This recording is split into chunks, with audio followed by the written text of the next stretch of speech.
dessert. Je vais parler d'un dessert. Donc on terminera par vos questions. Que je puisse d'abord commencer à reprendre un petit peu les questionnements. Par contre, il y a une question qui est ici. Je vais commencer par cette question qui me semble importante, mais en même temps par rapport à ce que je vis en ce moment. Le passage pour ceux qui restent, y a-t-il une réponse? Alors, vous allez voir dans le sommaire, ici, il y a beaucoup de textes un peu particuliers, des titres comme, par exemple, qui répondront à vos questions. Je vais mourir, c'est moi qui parle, je vais mourir parce que je suis éternel. Parce que je suis éternel. Ça, c'est le titre. Alors, je voudrais lire un passage qui s'appelle « C'est dur la vie, c'est dur la fin de vie ». D'accord? Donc, c'est un texte que j'avais déjà écrit. Je vais vous le lire simplement, parce que, bon, des fois, les textes tels que je les ai écrits, c'est spontané. Et puis, il y a d'autres choses qui peuvent venir. Donc, j'ai 68 ans, donc aujourd'hui, je ne sais plus quel âge j'ai. Je suis à l'hôpital, entre deux étages. Je marche comme un homme pressé d'accomplir une mission. J'attends l'ascenseur, un inconnu m'interpelle et il me dit « C'est dur la vie, c'est dur la fin de vie ». Que lui répondre en une minute? Au premier étage, mon fils doit subir une opération des reins. Il est à jeun et attend l'heure de son repas après l'opération. Comment ça va, fils? Ça va, papa, j'ai faim. C'est intéressant quand quelqu'un vous dit j'ai faim, c'est-à-dire que c'est bonne santé. Mon épouse, ou plutôt la maman du fiston, m'a délégué la mission du repas du fils. J'assume. T'inquiète, fils, je reviens après l'opération avec les provisions. Au troisième étage, ma mère, donc c'est bien il y a 2 ans, aujourd'hui 96 ans, ma mère, 94 ans, souffre d'une maladie incurable. Qu'on appelle, il n'y en a qu'une maladie qui est incurable, la vieillesse. À midi, je l'accompagne à manger à la cuillère, pour lui donner à manger. Drôle de changement de rôle. Et ma mère me dit, tu vois, je t'ai donné à manger, c'est toi qui me donnes à manger. C'est bon, maman? C'est bon, mon fils. Tu veux autre chose? Oui, chérie, je voudrais une glace. Une glace. Sincèrement, quand votre maman, qui est très malade, vous demande une glace, vous êtes très heureux. D'accord? C'est très heureux. Après plusieurs jours d'hospitalisation, de transpiration, d'inquiétude, la maman qui demande une glace, vous imaginez le bonheur pour le fils? Moi qui vous bassine, puisque je vous ai bassiné tout à l'heure avec ces questions existentielles, projet sens, mission de vie, sens de la vie, lâcher prise, me voyez avec 2 missions, porteur de sens, un bon sandwich pour mon fils et une glace pour ma mère. Le temps presse, je quitte la chambre de ma mère pour la première mission. Maman m'attend pour son dessert. Je me retrouve face à cet inconnu qui me dit, sorti de nulle part, c'est dur la fin de vie. Le temps de faire la causette. Il attend un soutien, une parole simple, et je suis bloqué entre 2 étages. L'ascenseur arrive, l'ascenseur poursuit sa course. Je reste avec cet homme, les yeux larmoyants, son teint est terne, le visage crâne rasé. J'ai pensé au cancer. On n'ose pas dire ces mots, hein, mais bon. Puis à l'ami que j'ai accompagné avec cette maladie, parce que j'ai accompagné une personne aussi avec cette maladie qui est dure à dire, hein, le mal à dire, que lui répondre, et je lui bredouille, « Vous êtes en fin de vie ?» Il dit non, ma mère. J'ai pas beaucoup de temps devant moi parce que j'ai mes missions, c'est la mission du sandwich et de la glace. Le temps qui me reste, j'avais qu'une réponse instantanée que je lui ai dit, qui me vient comme ça, et c'est peut-être une réponse hein, pour la personne qui a posé la question, et je me pose aujourd'hui la question. C'est dur, la vie en fin de vie. D'accord? Et je réponds à cet homme, c'est dur pour ceux qui restent. Mais pour ceux qui partent, c'est pas dur. Une fois qu'on a passé. C'est dur pour vous pas pour elle.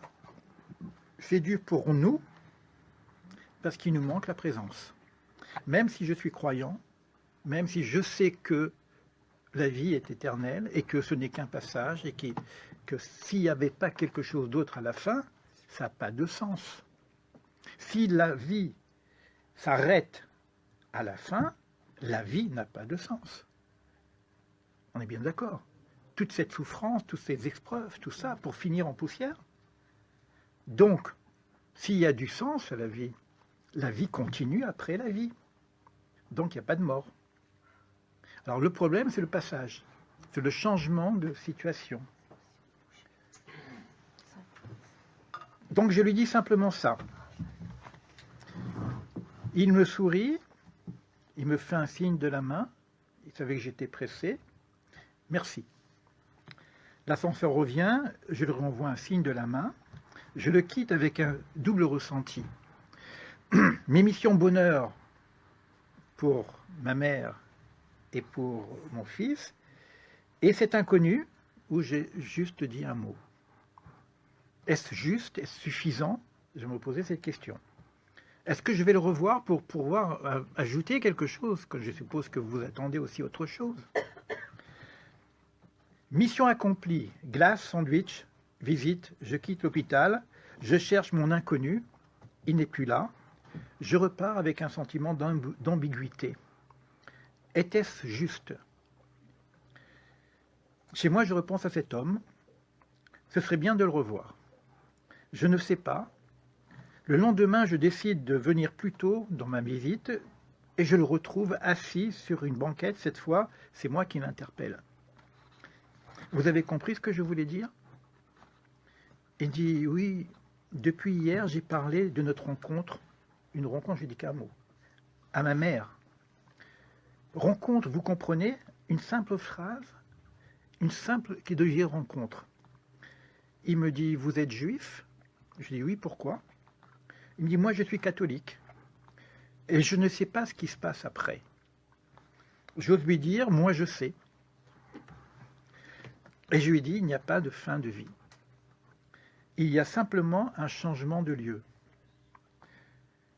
Et je lui dis, et je vous le dis, avec sincérité et avec expérience, que ce n'est pas une croyance. Pour moi, c'est une vérité, une réalité. Une évidence, plus qu'une évidence, j'oserais dire une expérience. Et je suis sincère. Ce n'est pas une simple parole consolatrice. Il me regarde, il pleure, et qu'est-ce qu'il me dit? Merci. Non, vous êtes beau.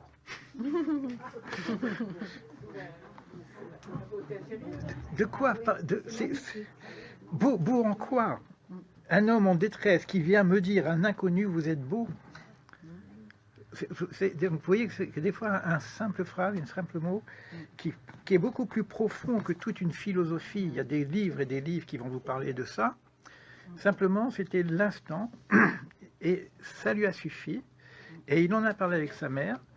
Ça a consolé sa mère, et il s'est consolé. Et il m'attendait pour me remercier. Et au lieu de me remercier, il me dit, vous êtes beau. J'ai trouvé ça magnifique. Alors, il faut parler de ce problème. C'est difficile. C'est difficile. C'est le problème le plus difficile qu'on a dans la vie. C'est le passage. C'est difficile, comme je le dis, pour ceux qui restent. C'est difficile aussi pour ceux qui passent. Le passage, il est dur. Et c'est les questions que vous posez. Pourquoi ça passe par la souffrance? On aurait pu s'en passer quand même. On pourrait se dire à quoi sert la souffrance? Et c'est vrai qu'après on peut dire, bon, le paradis et tout ça. Mais quoi qu'il en soit, avant le paradis, c'est dur. Vous savez, je suis croyant, hein, je suis la kippa. Et des fois, j'ose un peu bousculer les croyances en disant, excusez-moi, je vais dire un gros mot. Il nous a quand même bien mis dans la merde. C'est pas évident. Ça aurait pu être beaucoup plus simple. Et ces questions-là se posent. Les sages osent poser. Pourquoi tu nous as créés dans ce système avec cette imperfection? Pourquoi le mal? Pourquoi passer par le mal? À quoi sert le mal? Alors les gens qui ne sont pas trop connaissants, ils disent mais le mal c'est l'homme. Mais comment c'est possible que l'homme fasse le mal puisque c'est Dieu qui a créé l'homme? Donc le mal, il est déjà en l'homme. Donc il y a bien quelque chose qui semble ne pas fonctionner. Et on va comprendre que le mal est indispensable pour la liberté de l'homme. Parce que s'il n'y avait pas, s'il n'y avait que du bon, ben, on serait comme des robots. Je dis quelque chose un peu difficile pour l'instant, je verrai si je peux aller plus loin, c'est que dans la bonté divine, Dieu a créé un monde imparfait. Et je rajoute, parce que je suis un petit peu grammairien, bien que je fais beaucoup de fautes d'orthographe, l'imparfait est plus que parfait. Pourquoi l'imparfait est plus que parfait? Parce que dans le projet divin, Dieu n'a pas fini son monde, et il nous dit, toi et moi, on est associés pour finir le monde. Et c'est écrit dans la Torah. Quand vous faites le kiddush à la fin, on dit que Dieu se met en Shabbat, et on finit par le verbe larasot. Voici que Dieu se fait en Shabbat, c'est-à-dire qu'il arrête l'œuvre pour faire. Ben, il arrête ou il fait? Ah non, les commentaires nous disent non. Lui, il arrête pour nous laisser, nous, dans le monde de l'action, de faire des choses. C'est-à-dire qu'il ne termine pas l'œuvre et il nous demande d'être associés à son œuvre. Et c'est quoi l'œuvre? C'est nous. C'est-à-dire, Naasé Adam. Quand on dit Naasé Adam, faisons un homme, les gens disent, tiens, un pluriel, faisons un homme. Donc il y a plusieurs dieux. Non, non. Dieu dit à l'homme en construction, Naasé Adam, faisons de toi l'homme projet. J'ai un projet d'homme, je te mets je démarre le travail et finis le travail. Et je te mets libre. Donc la première valeur, c'est que l'homme est libre de faire le travail ou de ne pas faire le travail. Et Dieu va le créer, c'est marqué Vayetzer Adam, et le mot Vayetzer est écrit avec 2 yud. Donc il y a une faute d'orthographe dans la Torah. Voici que le bon Dieu, parce que apparemment c'est lui qui nous a révélé la Torah, mais non, le bon Dieu fait des fautes d'orthographe. Et les Chachamim me disent non, on ne peut pas y avoir une faute d'orthographe. Pourquoi 2 yud dans Vayetzer, qui veut dire je forme l'homme? Et les Chachamim me disent parce qu'il y a 2 Yetzer. Il y a Yetzer Ra et Yetzer Tov. Il y a une tendance au bien et une tendance au mal. Je crée ces 2 tendances pour que tu sois libre de choisir. Parce que si je n'avais que la tendance du bien, je peux choisir que le bien. D'accord? Donc on a une histoire extraordinaire au niveau de la Bible qui va nous expliquer le processus. Je ne donne pas les réponses parce qu'on aura des excès de souffrance. Donc au moment de la souffrance, il n'y a pas de réponse. La seule chose qui se passe quand on a de la souffrance, c'est j'ai mal.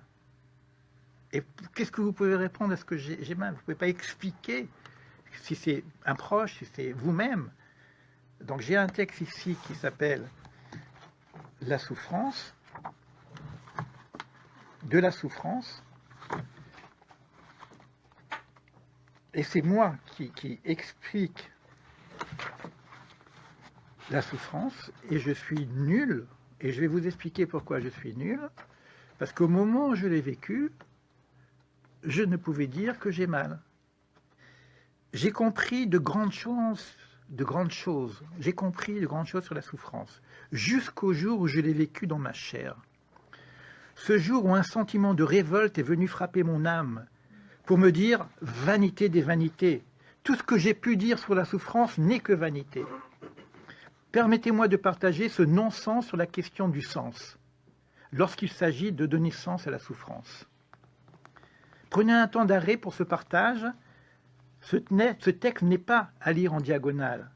Vous y trouverez les essentiels du questionnement du sens et des faux semblants de réponse sur la question de la souffrance.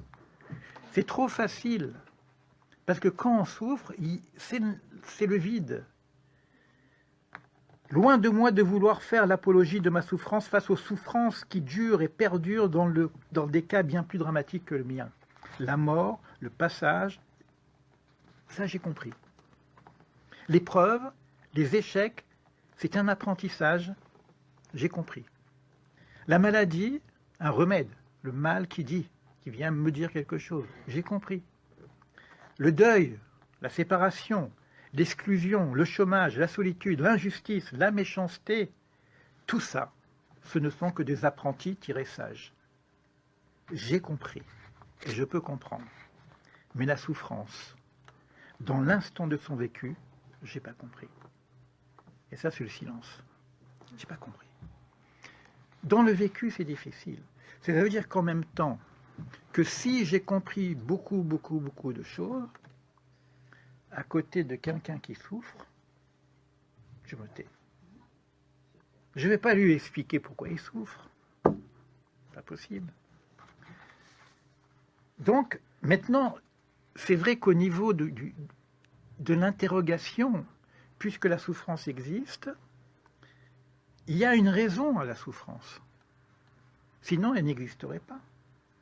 Et le problème que nous avons au niveau de notre croyance, c'est que tout a une tendance vers le bien. C'est-à-dire qu'il faut que je sorte de ce passage qui est dur un apprentissage, une compréhension, une perle. Vous savez comment font les perles? Ça vient des huîtres. C'est quoi une perle? C'est un grain de sable qui est venu dans l'huître. Et la huître souffre. Donc qu'est-ce qu'elle fait? Elle va entourer le grain de sable pour en faire une perle. Et ça veut dire qu'à travers la souffrance, il y a quelque chose qui émerge après la souffrance. C'est pour ça que j'ai dit pendant la souffrance, je ne peux rien dire. Mais après la souffrance, il y a quelque chose qui émerge et qui peut donner sens. Donner sens, naissance. C'est-à-dire qu'il y a une forme de renaissance et le monde n'est plus le même. Le monde n'est plus le même. Je vais vous lire un autre passage. Un témoignage d'une personne qui a vraiment beaucoup souffert. C'est qu'on a l'impression d'être nous des vivants. C'est pas certain. Qu'est-ce que la vie et qu'est-ce que vivre vivant dans la vie? C'est pas évident. C'est pas du tout évident. Vous savez que le cimetière, chez nous, on appelle Bet Hachaim, la maison des vivants. Alors si ça, c'est la maison des vivants, c'est quoi notre maison? Vous savez qu'à Rosh Hashanah, on nous dit que si vous êtes un gentil, vous serez dans le livre des vivants. Et si vous êtes un méchant, vous serez dans le livre des morts. Vous connaissez ça? Ça marche pas, son truc.